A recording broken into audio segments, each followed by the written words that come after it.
Hey guys, Barry McGee here for the comeback game. I'm super excited to have Carissa Hill, who is a rapid growth business coach, on the other line. Carissa, how you doing, darling?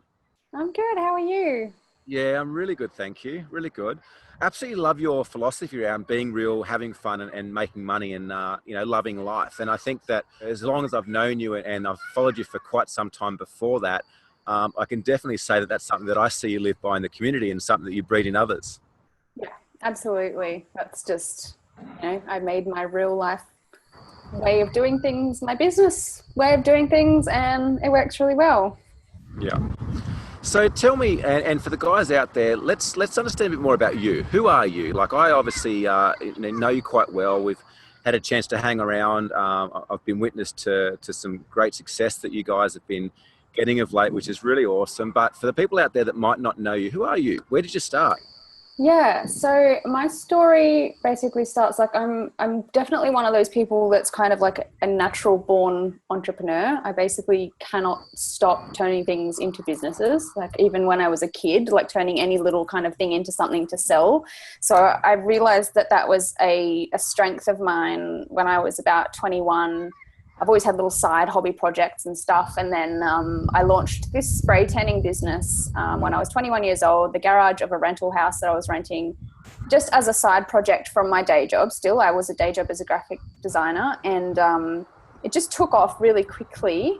I've obviously found a market that had something that was, really desirable, really popular. I understand all of that now. At the time, I kind of was just like, oh, this is great. But that business grew really quickly. I did a lot of social media marketing. I did a lot of MySpace when that was a thing. And then when Facebook came out, obviously swapped to that because Facebook didn't exist when I first started my business, and a website, of course. And then I kind of got this marketing formula that I just kind of made up and figured out over time that was I just always found it really easy to bring clients in with my posts that I was doing on Facebook and that kind of thing. I learned at a really young age that I didn't have to be the person that worked in the business doing the work as well. Like I hired my first employee at the age of 22.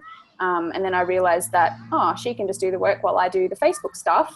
And so I basically scaled that process and hired more people and expanded more locations, and then launched my own range of products as well and sold them. So over about an 8-year period, I had 3 stores, 9 staff. I had 2 of my own product ranges, and I didn't actually work in the business at all. And then there was a lot of hard times that, came from that too. Sometimes when I tell that story, it's like, oh, wow, it sounds so easy. No.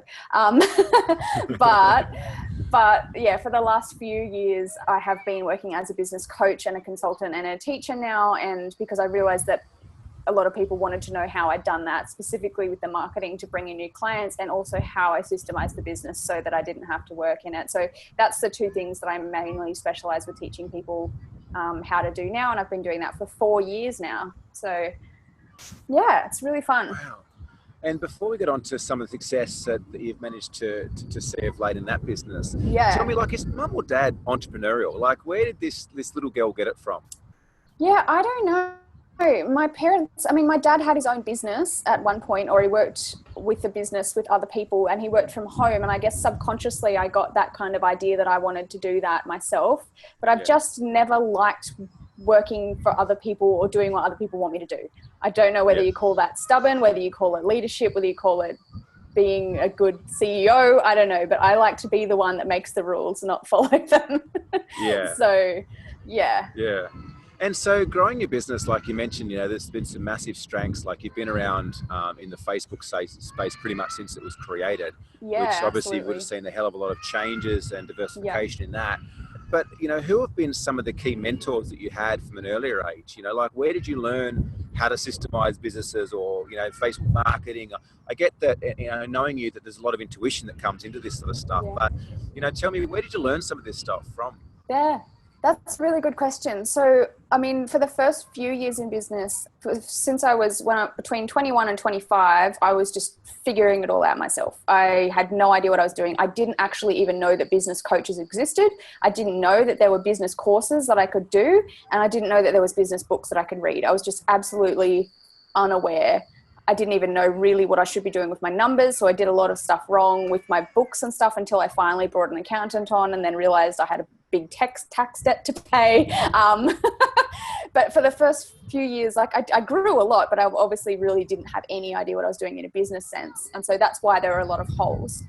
Yeah. When I was 25, I had this, just a really lucky moment, I guess, where a business coach came into my business to inquire about hair extensions or whatever. And like, I was there, and then they started asking me some questions about my business. Like, I don't know if they did it intentionally as a sales thing or if it was just, they came in as a client, but started asking me some questions about my business, my lifestyle, how much I was working, how much money I was making for the amount of work that I was doing.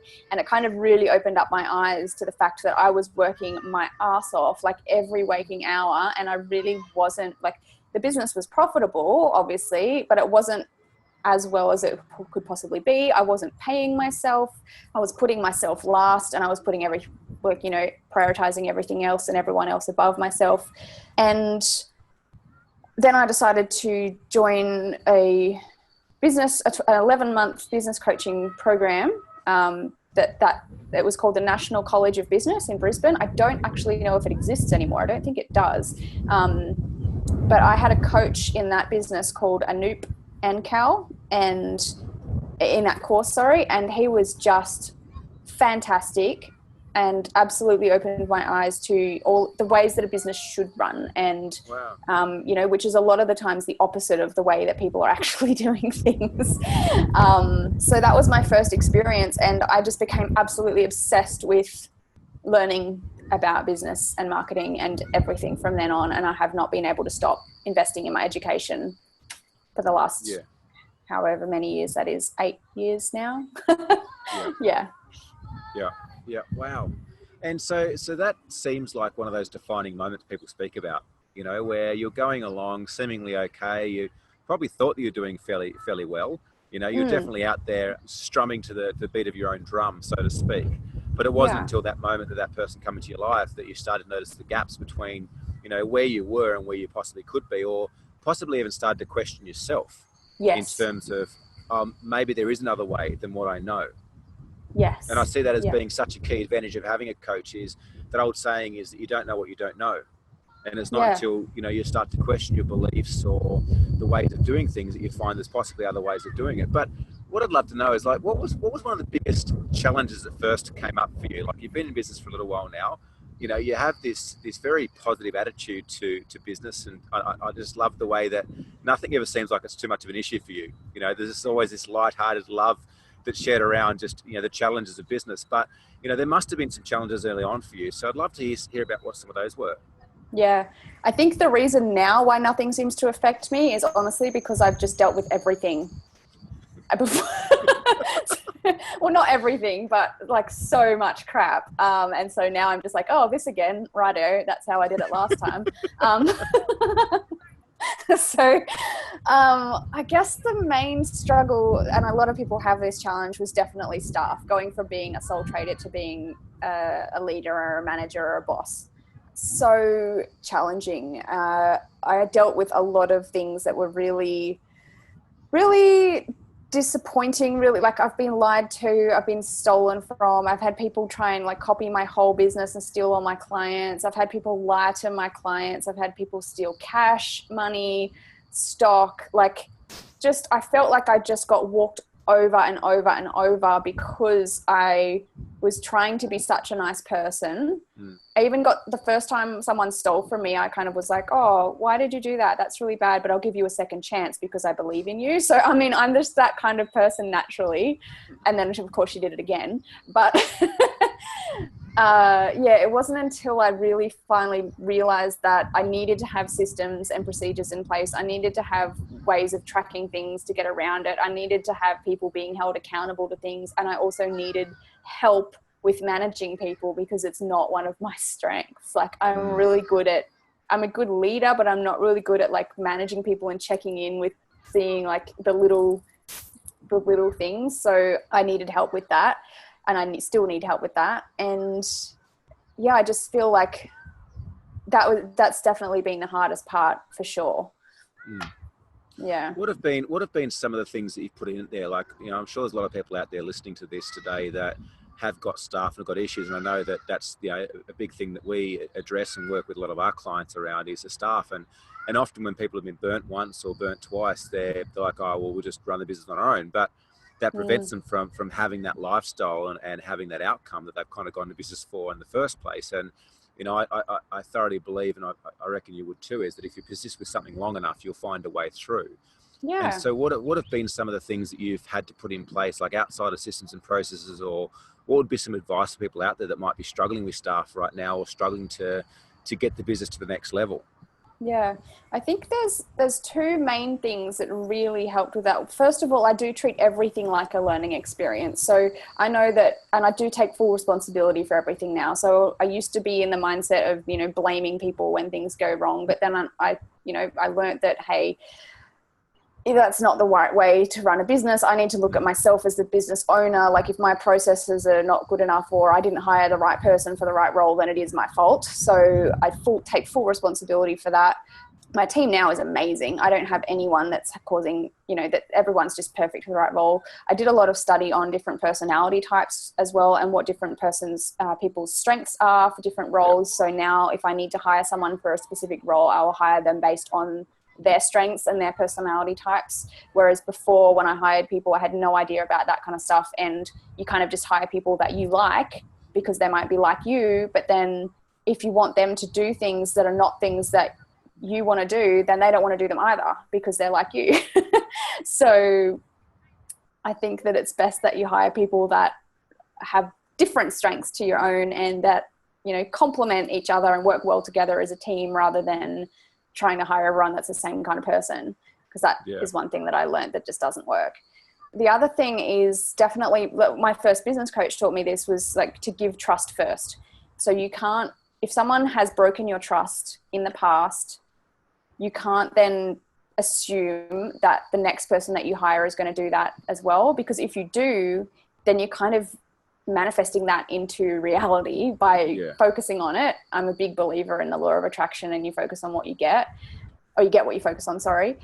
And I just think it's really unfair to that person too. Like you can't just automatically not trust someone if they haven't done anything. Like you have to trust people. You have to trust people first. Yeah. So that's one of the biggest things that helped a lot. Yeah, I think you can't apply the same filter to everyone you meet in life. I think that's unfair for them. But like you talked about, like, what you focus on, you get. Where your energy goes, your attention goes, and things start to flow. So, okay, what were some of your biggest fears or insecurities when you first started out in business? Yeah, fears and insecurities. I guess I've always had, like, I'm naturally kind of a people pleaser. So I've always really had a fear of people not liking me. I'm pretty much over that now. Like I'm okay with it because I know that my mission is to help the right kind of people, not necessarily get everybody to like me. But I guess when you're first starting out, a lot of people have that. And I've noticed a lot of my clients even have that kind of fear. I think it can be a good thing in some ways because I will go above and beyond to make sure my clients are happy. But it's definitely something that the more you put yourself out there, the more vulnerable you become. And that can be really scary for a lot of people, but I think it's just something that you do get better at with practice. I think that's I haven't had that many fears because I've always naturally just been someone that's like, I just want to try stuff and see if it works. I don't ever sit around and wonder about what if it doesn't work. I just want to find out. So and do you think that mentality and that belief is attributed to a lot of the success and the results that are showing up for you these days? Yeah, for sure. Like I just try not to overthink anything. Like if I have an idea, I just understand and know that the only way to make it work is to test it. Like you can't wonder if or not if, like the people, the market, your clients are going to tell you whether they like something or not. And the only way to find out is to put it out there. Yeah, I suppose that's marketing 101, isn't it? Putting things out Always there. Be testing. Always be testing. ABT. Yeah. Where do you get your best ideas from? Good question. Daydreaming. Daydreaming. My best ideas come to me when I sit and do nothing. And that's why a lot of people have good ideas in the shower or while driving, because you're not trying to do anything else. So I think if I just sit, I just like to sit and think, like, you know, what could be really cool right now? That's a question that I ask myself a lot. Like, what could I do for people that would really excite them or that they would love? And then I just start daydreaming and see what comes up. Interesting. Because I think that, you know, we don't give ourselves enough recognition for what we're capable of as human beings, or as, you know, spiritual beings having a human experience. And I think that something that I notice a lot is, you know, I've spent a lot of time mentoring and coaching people around that performance psychology space. And there's something that I notice tends to happen when people start to suffer or struggle financially. They tend to get super busy and they tend to try to do more. Yeah. And it's a bit counterintuitive, but what I've found is the opposite to be the truth, is that doing more, you're often doing more of the same thing that got you into that situation or problem in the first place. Yeah. And so it's counterintuitive to actually step back and do nothing and spend time daydream. But this is why so many people have their best ideas when they're on holiday, or when they stop, or when they meditate, or when they daydream, is because they're allowing themselves to tap back into who they really are. And they're allowing themselves to tap back into almost that universal intelligence, I suppose you could say, and kind of catch those ideas that are out there that, you know, often we're not aware of because we're so pigeonholed, focused on being busy or doing something without allowing ourselves just to be. Yeah, I completely agree. All of my best ideas come on holidays. I actually see travel and holidays as an investment in my business. I wonder if you can claim it on tax. Oh no, it's my daydream. Well, I try. You just tie everything into like some kind of research or business event. Yeah, I love that, because you guys travel a lot now, right? Let's shift to gear. So, you know, like nobody that's anywhere in life hasn't gotten there without some significant setbacks in their life. And equally too, being able to see how later in life those setbacks have actually helped form who they are today and helped form their strength and rigidity and their ability to create and you know, achieve great things. But let's talk about business now for you. Like, I understand you had a pretty significant launch back in, was it January of last year or March of last year or something? You opened your doors up and you opened them up, and within 48 hours, you'd done a phenomenal amount of sales. Tell us about that. Yeah, so that was this time last year, and I'm just preparing to do the same thing again. So I launched one of my programs. It was already in existence, this program. It's called the Wolfpack Mastermind, and it's a 12-month basically like business makeover program, which teaches people how to, you know, get new clients with Facebook and set up the business to run without them. So the two things that I kind of specialize in. And it was just a really good offer. Like, I incorporated a lot of extra bonus stuff that I knew people really wanted. And I opened up the doors for a 48-hour period, and I did $570,000 in sales within that period. Now, not everyone paid in full. It wasn't, you know, a lot of people signed up for it to pay it off throughout the year, but that was the total amount. And it's, it was phenomenal. It was crazy. And then I've pretty much perfected and duplicated and tested my launch strategy many times now. I did it again in a few months later, and I did a $400 and something thousand launch as well. I can't remember what the next one was, but it was 300 and something. And I just did a $30,000 randomly on New Year's Eve. Doing a couple of posts in my Facebook group. So yeah, I feel that's the new direction that I'm kind of heading in this year too, is I really want to teach more of that stuff, because I feel like I've really got it down pat, and I can now help a lot of people to do the same.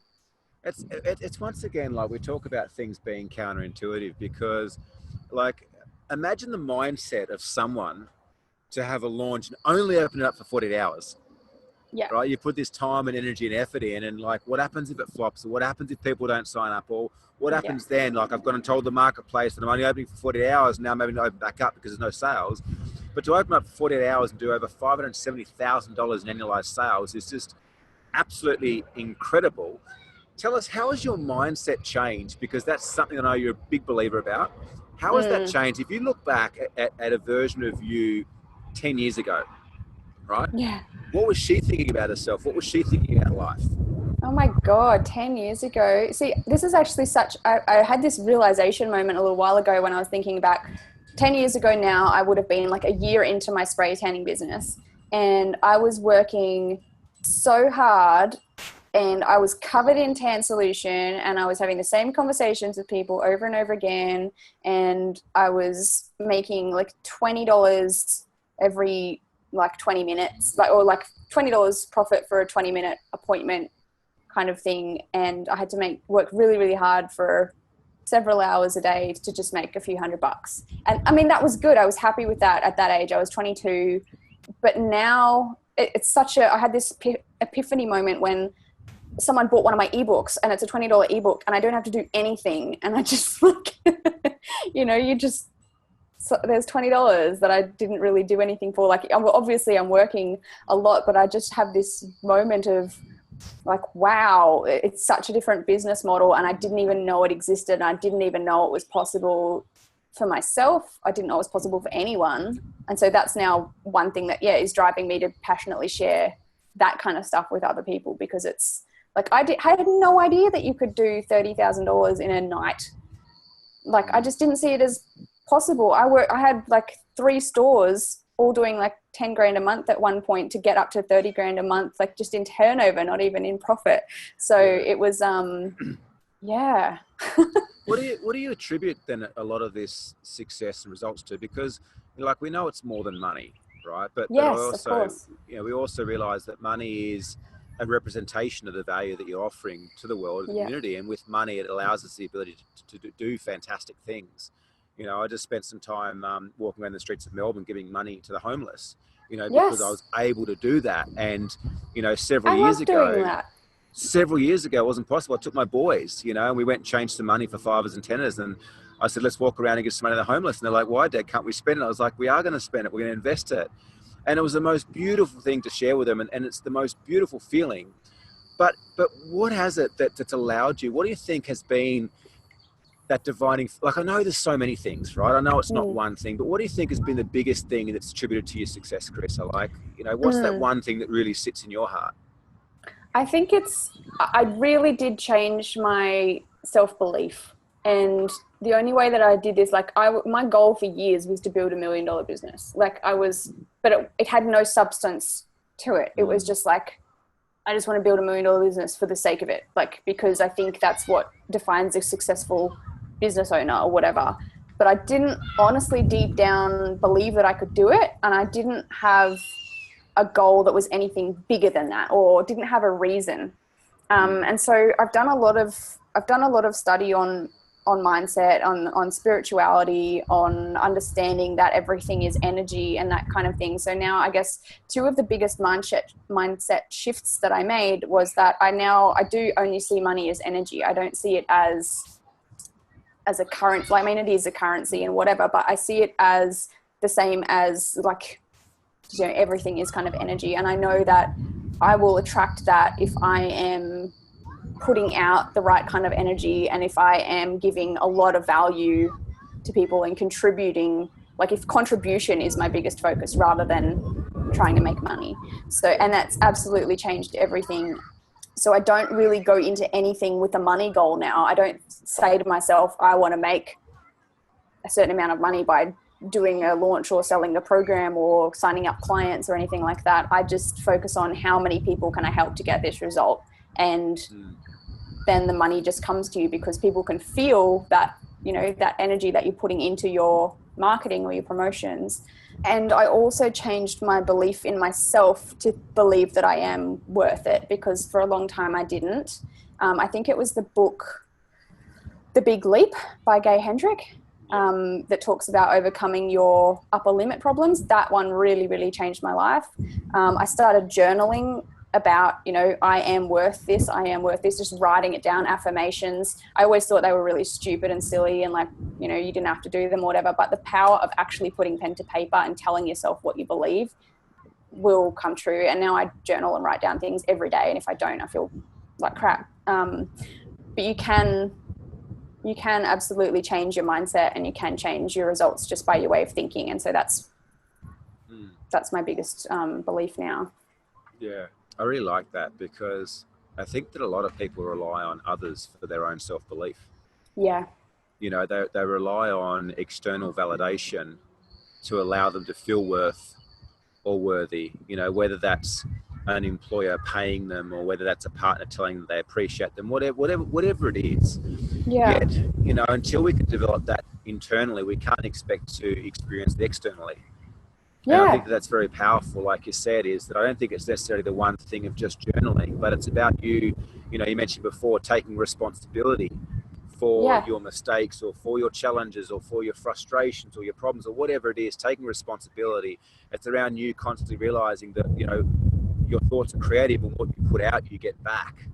It's about seeing everything as this constant flow of energy. And if the money's out, you know, that's not because it's necessarily a decision that you made today. It might have been a decision you made last week or last month or a couple of months ago.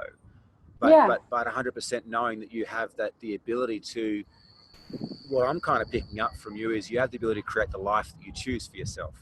Yeah, you're absolutely, and I totally believe that. I just think that I was actually drafting a new ebook a little while ago called Write Your Reality. And it's all about that. Like, you know, you can choose what life you want to live. And I know that like this is a common talked about thing, but I really like to share actionable strategies with people. So I was going to give like real examples of, you know, how I've done that and how you can do it. But yeah, absolutely everyone chooses the life that they have, whether they believe it or not. Yeah. Something I often say to people is that wherever you're at right now, whatever you have right now, at some point in your life you asked for. Yes. At some point in your life, you asked for what you have right now. It might not be exactly as you thought it would be, but you have created the life that you're living right now. And therefore, if you understand that, you can also understand that you have the ability to create whatever life it is you choose for yourself. Because where you're at right now might not be where you want to be. And, you know, like for the people out there right now listening to this and maybe going through some form of challenge or adversity or struggling or, you know, haven't got enough cash in the bank to pay their staff or whatever, like what advice would you share with them? What do you think that they would want to hear right now, they need to hear right now? I think everybody, what they want to hear is that there is like a quick fix or a solution to their problem. Everybody wants that, but the truth is, it really doesn't exist.